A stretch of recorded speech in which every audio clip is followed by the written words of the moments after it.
Imagine une nuit noire, où le silence règne, lourd et pesant. Les lumières faiblardes et réverbères projettent des ombres inquiétantes sur les murs délabrés des ruelles de Mukuru, à Nairobi.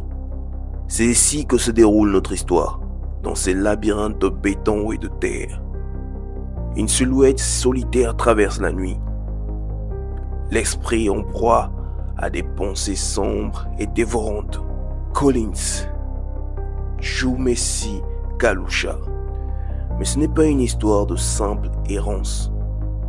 C'est la descente dans les méandres d'un esprit ravagé. Un esprit qui a longtemps échappé à la justice.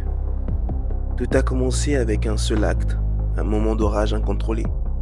Ma femme, celle que j'aimais autrefois, m'a trahi.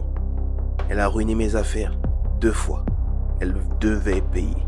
La voix résonne dans l'obscurité, grave, calme, presque détachée, avec cette lueur inquiétante de satisfaction refoulée.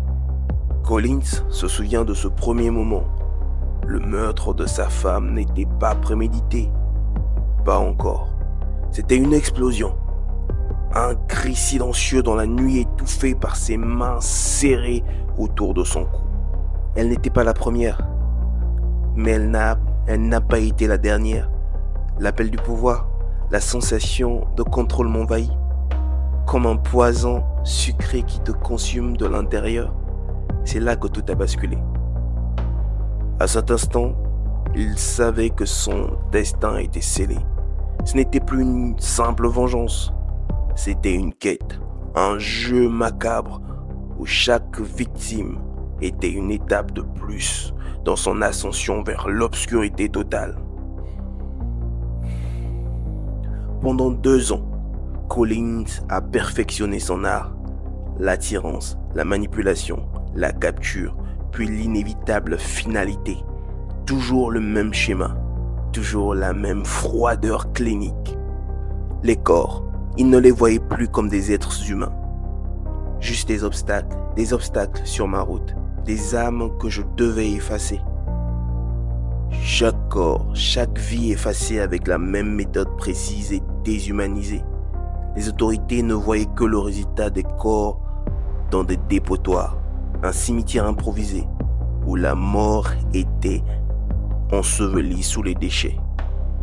Et pourtant, quelque part dans l'ombre, une petite erreur, un détail presque insignifiant allait tout changer. Un téléphone oublié, un objet appartenant à une victime, traqué jusqu'à son possesseur. Je me croyais intouchable. 2 ans de silence, 2 ans de silence, 2 ans sans un seul soupçon. Mais il a suffi d'une seule fois où j'ai relâché mon attention. Collins se souvient du moment où ils sont venus.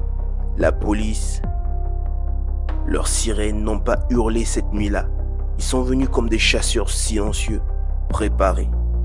Ils l'ont observé pendant des jours. Ils l'ont scruté chacun de ses mouvements. Puis, le filet s'est refermé. La caméra tourne lentement vers la scène finale. Les ruelles de Mukuru sont devenues le théâtre d'une chasse à l'homme.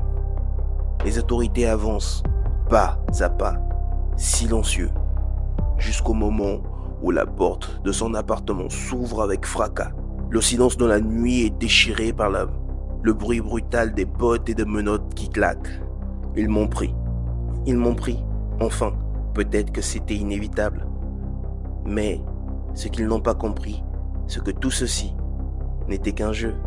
Et dans ce jeu, c'était moi qui définissais les règles.